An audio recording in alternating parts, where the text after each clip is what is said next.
сначала я хотела бы сказать, мне очень приятно участвовать в такой торжественной церемонии Дня белорусской письменности. Вот белорусская страна очень великолепная страна. Я уже здесь приехала, вот, это мой 5-й год здесь работаю, как заместитель директора Республиканского института китаеведения имени Конфуция Белорусского государственного университета.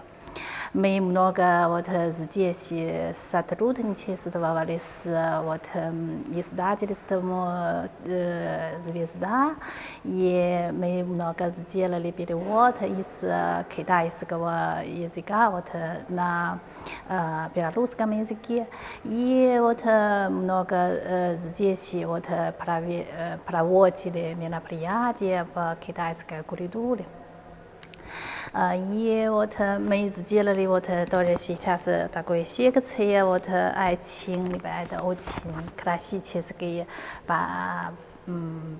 классические поэзии, стихи.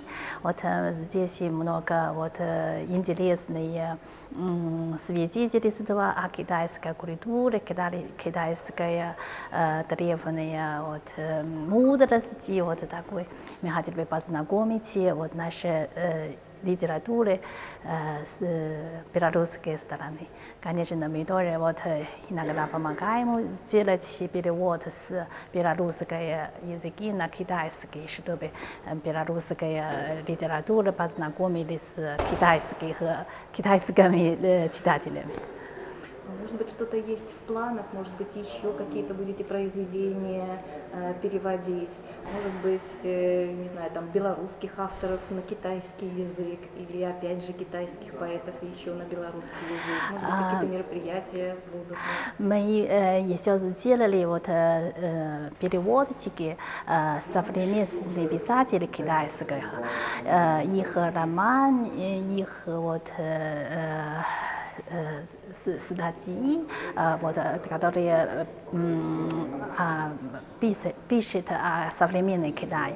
Мы переводили, вот, мы опубликовали спецвыпуск в прошлом году, и в этом году тоже сделаем их вот, китайских производств на белорусском языке. И надеемся, что белорусские читатели будут любить читать.